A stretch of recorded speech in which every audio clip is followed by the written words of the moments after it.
Alfred and the cakes. Losing no time, Viking armies led by King Guthrum of Denmark marched from Mercia towards Wessex.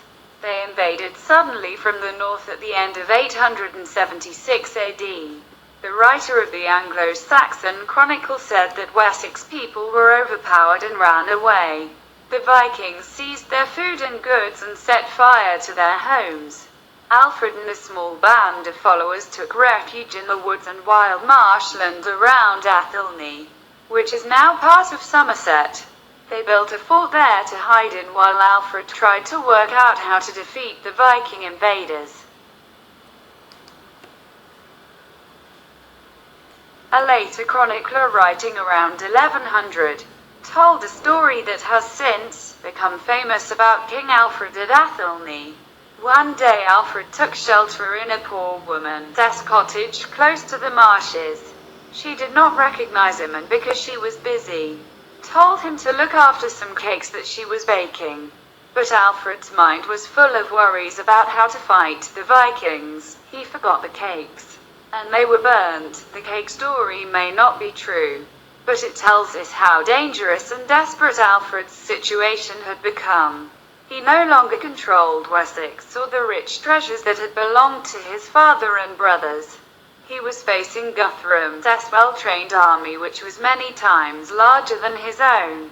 He was young and inexperienced. The Viking leaders were older and very tough, and had seen much more fighting. How could he and Wessex survive? Peace at last from his fort. Alfred gathered as many loyal soldiers as he could find in Wessex, using their local knowledge.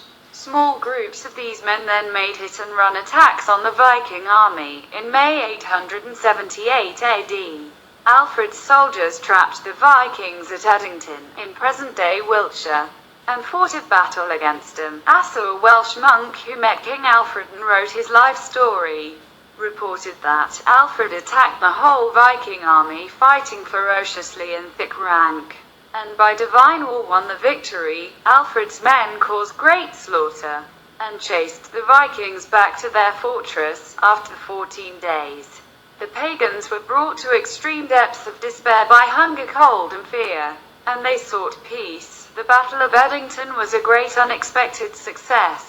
But Alfred and Guthrum both realized that neither of them could hope to defeat the other completely. Alfred had won back Wessex, but he could not make the Vikings leave the lands they had conquered in Northumbria, Mercia and East Anglia. Guthrum saw that he could not control lands in the north and east if he had to keep fighting against Alfred.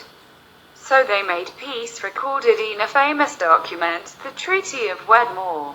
Guthrum agreed to lead his army out of Wessex, leaving important Vikings behind as hostages. They would be killed if the Vikings attacked again. Guthrum also agreed to become a Christian with King Alfred as his sponsor. Soon afterwards, in 886 AD, King Alfred and the Vikings made another important agreement to share power in the British Isles. Wessex stayed free, ruled by Alfred. Kent and southwest Mercia also became part of Alfred's kingdom, but all land to the north and east was to be ruled by Vikings. This British Viking kingdom later became known as the Danelaw, strengthening Wessex. In spite of this agreement with Guthrum, Alfred set his soldiers and farmers to work straight away, strengthening Wessex against the Vikings.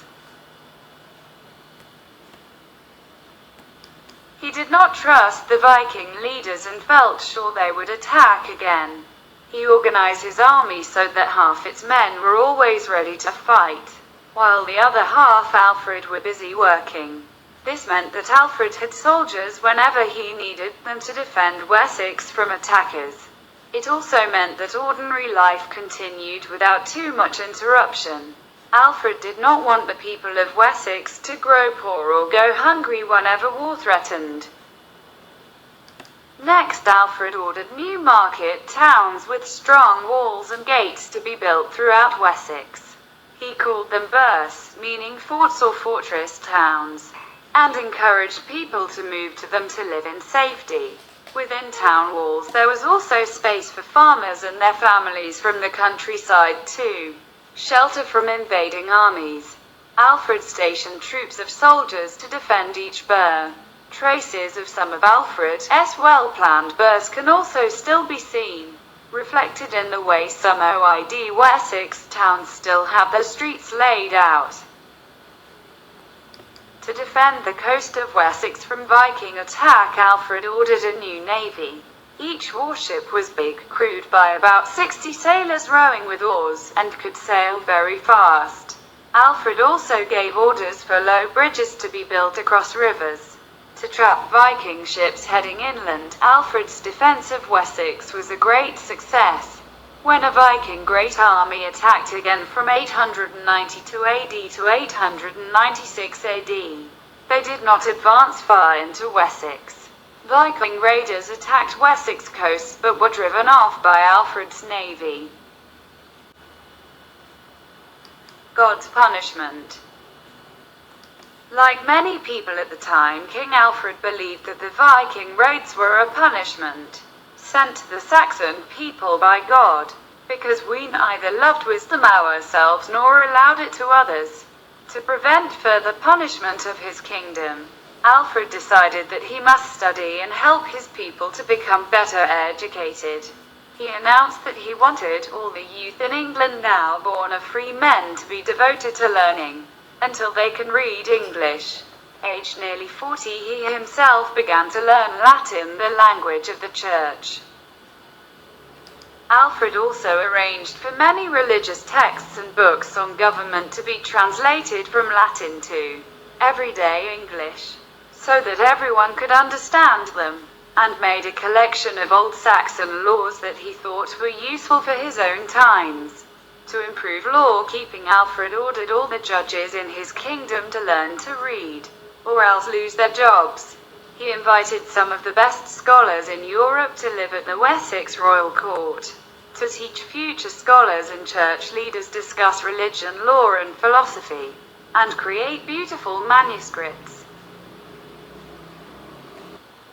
The death of Alfred. King Alfred died in 899 AD, aged 50.